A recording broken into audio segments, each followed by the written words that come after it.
il est très connu très suivi ci RTS effectivement. on parle benn journaliste boo xam ne moom lañ dénk desk sport RTS on parle benn journaliste boo xam ne c'est sûr est-ce que amu fa CDI parce que yàgg na fa. waaw yàgg na fa. plus de minimum 5 ans mat na ko fa. non ëpp na ko waaw bu ko ëpp. léegi yow kooku da ngay ñëw rek dàq ko noonu.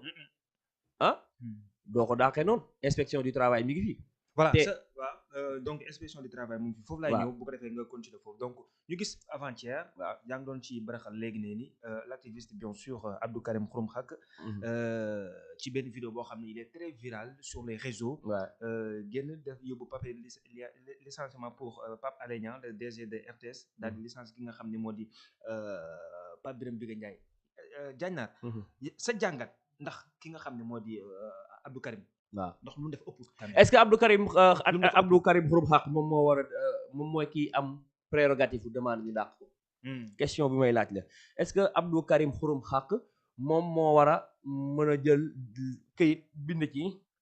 à ce que di demander directeur RTS Pape Alé Niang ne ko dàqal diw. est-ce que jàppaloon tamit que ni moom Sénégalais la comme tout le monde c'est notre télévision nationale mais xaaral kenn mu fay liggéey man tamit am naa fi cër boo xam ne tey parce que suñu télé la DJ quoi qu'on puisse dire c'est notre télé quand même DJ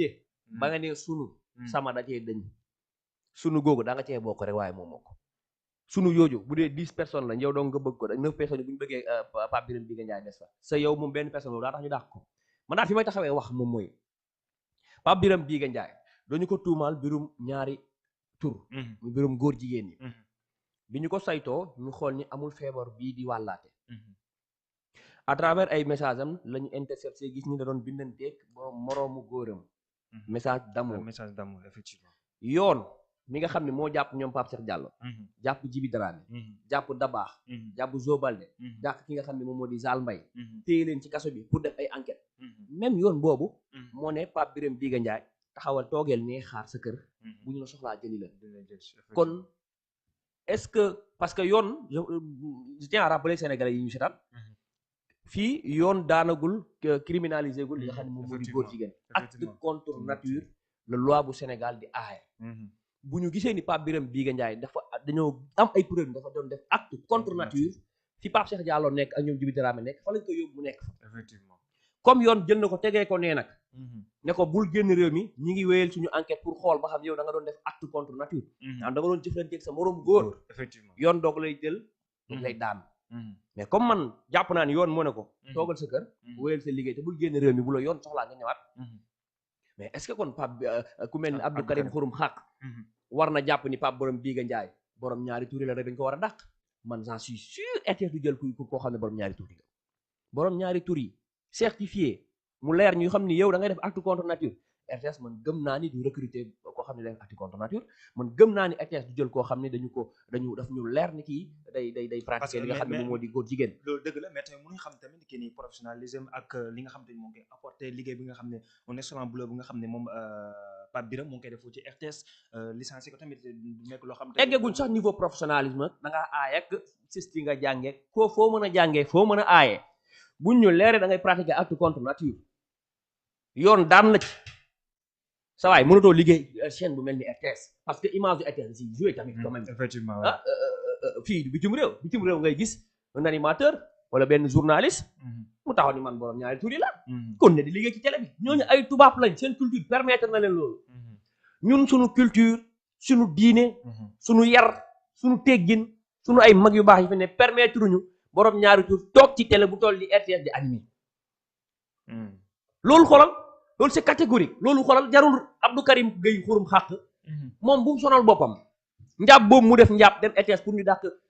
Pape Birame Biga Ndiaye na dalal xelam yoon bu ne Pape Birame Biga Ndiaye yoon da koo daan ci borom ñaari tur yi xoolal Abdou bu sono sa bopp kooku dootul liggéey RTS ki gën a moom moo ko war a lijjanti parce que non mais Abdou sax Abdou bon peut-être diine comme xam nga Abdou diine activiste la Abdou moom ñëpp xam nañu diineem permettre na ko wala rôle am bi muy incarné ci réew mi permettre na ko bu gisee lu ñaaw mu ne kii warul bokk parce que quand on parle un journaliste moom mooy koo xam ne dafa jege société bi te day doon référence société bi donc Abdou Karim Xurum Xaq il a jugé nécessaire que ni kuy jege askan wi di wax askan wi di déglu ñu lay tuumaal mbirum borom góor gi ñaari tur yi warutoo wax ñu lay dégg surtout chaîne nationale boo xam ne RTS la mais man je dis est-ce que c'est pas encore très tôt Abdou Karim Xurum Xaq def erreur bu met nii waaye léegi bu ñu ñëwee bu yoon génnee ne attention Abdou ki nga xam ne moo di Pape Birame Biga Ndiaye yoon toppeetu ko dara acte contre nature du góor jigéen yoon toppeetu ko dara am nañ ci yaakaar quand même waaw non xaaral loolu tamit loolu xoolal sawaay loolu da nga koy jël nga teg ko loolu jurisprudence la da nga koy préparé wu Abdou Karim Gueye tey jii yoon bu génnoon ni Pape Birame Diéga Ndiaye lu ñu ko doon toppee muy acte contre nature ak borom ñaari tur yi yoon setan na ko mais kan mooy des ci kàmb gi Abdou Karim Gueye day des ci kàmb gi bien sûr mais il va se faire dina créer noonu ak digganteem ak ki nga xam ne moom moo di Pape Birame Diéga Ndiaye parce que Pape Birame du musa fàtte loolu Abdou Karim Gueye moo jël kayit ñëw ba eteen nañ ma dàq njabootu Pape Birame Diéga Ndiaye duñ ko mës a fàtte ay papaam ak yaayam te ñooñu dinañ am lu ñu dencal Abdou Karim Gueye ci xol ne moom moo bëggoon dàq lu suñu doom te yoon waxagul lu leer dijee fekk yoon waxul ni diw day pratiquer acte contre nature wala góor jigéen la xoolal kenn amul sañ-sañu fitnaal nit wala teg pression nit wala naan nañ dàq nit fa mu ne man ànduma ci loolu kuy xeex góor jigéen man maay président maa ci jiitu nanguma kenn jiite ma ci mais nañu bàyyi ba yoon ni diw mais Pape Cheikh Diallo yoon da koo teg loxo effectivement lu mu ko tegee loxo du acte contre nature ak transmission VIH volontaire moom ak ñeneen mais sëñ bi bu yoon gisul noonu ni loolu ay preuve la luy am Pape Cheikh génn nañ ko tey ji mooy présenté quartier général comme ni Pape Birame Diéga Ndiaye di présenté ay match effectivement kon Pape Birame Diéga Ndiaye yoon mi ne ko demal toog xaar ñu bul génn réew mi bu ñu soxlaa woo la na Karim Xurum Xaq moom aussi toog këram xaar ba yoon ni Pape Birame Diéga Ndiaye daan nañ ko boobaa Abdou Karim Gueye sooy dem wooñu ñun ñu médiatiser ko ànd ak yow dox boobu ngay dox doo ko dox ñoo lay jox oto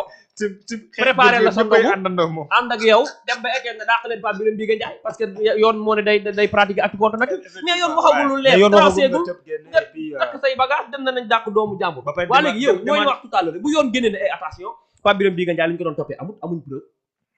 toppee wuñ ko dara toppee wuñ ko acte contre nature toppee wuñ ko borom ñaari tur yi Pape Birame Diéga Ndiaye war a génn vaquer à ses occupations mais yow est-ce que doo am défaite kon après doo tey saa yi yenn saa yi waxuma Abdou Karim mais yenn saa yi yenn activistes yi dañ ciy bëgg a pour lu waale pour faire le buzz sur les plateaux ñaar yi yeneen chroniqueurs yi di si débattre si plateau yi ñu ne Abdou Karim Gueye moo dem RTS na dañ dàq loolu débat te débat plateau yëpp ñu ngi koy débat parce que vidéo ba mu virale sax si lañ ko gisaat ci yeneen plateau télé yu mag non mais doo comprendre après da nga naan est-ce que du buzz boobu lañ ciy bëgg mais xamagoo leeragut man d'accordoon naa Abdou Karim Gueye li mu def nii d'accordoon naa parce que moom sax wax na ko ci benn plateau maa ngi gis benn vidéo ci benn plateau télé pour ma bañ a tudd télé bi mais maa ngi gis ci benn chronique mu ngi koy wax que ni man sax yaakaaruma ne vidéo bi noonu lay virale moom Abdou Karim moom moo ko gën a xam ne viral ki ko doon vidéo noonu on sait pas est-ce que ànduñ sax moom Abdou Karim Gueye kan moo doon vidéo du presque waaw effectivement benn nit bu ne woon vidéo ci ginnaaw vidéo amateur la sax boo xoolee dijee li nga xam ne Abdou Karim Gueye loolu mu def bu demoon TFM def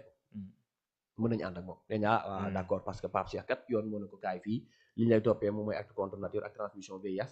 ñu ngi ci enquête di toogal xaañ booba ñenn ci Sénégal yi Abdou kat lii moom combat bu noble la parce que ku ñuy jing ba borom ñaari tur ak acte contre nature boo nee dàq leen ko yenn Sénégal yi dinañu ànd ak ñoom bu demoon place Mame Ndiaye Savon ne Mame Ndiaye Savon dàqal kële nu mu tudd dabaax ñenn ci Sénégal yi dinañ ne ko dàqoon nañ parce que borom ñaari tur yi warul liggéey ci bërëbu liggéeykaay bu mel ni place Mame Ndiaye Savon bu demoon tey jii ne bu kenn déglooti wayu Djiby Dramé boycotté leen ko boobu daal dinañ ànd ak moom wax ni kat kii kat dañ ko jàpp ci borom acte contre nature te yoon mi ngi def enquête yi bu waa dinañ ci ànd mais kon yoon dana ko coppee ne ko demal taxaw ne xaar ñu bis buñ demee bañ ñi Pape Birame Diéga Ndiaye ci la bokk je répète Abdou Karim Gueye booy dem bul dem yow doong wool presse bi yëpp ñu defal la direct wala utal la oto doo dox bu jël taxi bu jël oto bu baax la ngay wutal nga toog nga def sa lettre ñu ànd ak yow boo paree ñu jox la lu baax nga ndogoo ko parce que xeex góor jigéen moom sawaay ñun ñëpp ci lañ nekk mais nii yoon tracé bul nañu dal lettre boobu noonu DG Pape Alé Niang lire ko mais est-ce que voilà en parlant de lettre est-ce que Pape Alé Niang ci lettre mais attention RTS da nga man booy sawaay dem naa RTS balaa xam est-ce que ngeen dugg RTS boo c'est kiif ak dugg palais xam nga loolu RTS ay gendarme ñoo fay ne wala ay policiers sécurité RTS sawaay man la si soreewul ak bu palais RTS pour nga ñëw boo doon invité rek invité DJ Semzo invité la RTS nga war a ñëw di ngay indaal sa carte d'identité indaal wane ni diw moo la invité DJ Semzo moo la invité boo ñëwee ñu vérifier xool ba xam yoroo arme luy blessé wala luy kii boo ko yoree nga bàyyi ko ci portail bàyyi fa sa carte d'identité dugg ci biir ñu enregistré la fii ak un mois lu xew RTS dañuy woo enquête la xam nga loolu am na sécurité effectivement donc Karim Xurum Xaq naka la duggee RTS est-ce que dugg na RTS deuxièmement mooy lettre boobu noonu est-ce que officialisé nañ ko ci buntu bi sax la commencé def vidéo non mais buntu virage boobu noonu la commencé def vidéo mais DJ est-ce que officialisé nañ ko laa est-ce que kii war a jot lettre bi jot na ko Pape Alé Niang dinañ ne ko ci buntu bi am nga fi lettre de licenciement ñu ne ko kan la mu ne Abdou Karim visite yi nekk ci buntu bi la ko jox est-ce que loolu visite yi nekk ci buntu bi xam na est-ce que ñooñu la ko jox donc ba tey maa ngi gërëm bu baax a baax suñu internet yi ñoo ngi leen di jaajëful bu baax a baax à travers seen ay réaction ñoo ngi wane leen seen cofeel ci émission bi merci beaucoup donc ci mbiru borom ñaari tur yi ba tey si lañuy des parce que comme ni ma ko waxee rek tout en début de mes paroles Diagne Nar bokk na ci li nga xam ne vraiment moom la ñëpp di waxtaanee donc ci 3 nouvelles arrestations yi nga xam ne ñoom la brigade bu Kër Massar daal di téye dont am na ci benn policier bi nga xam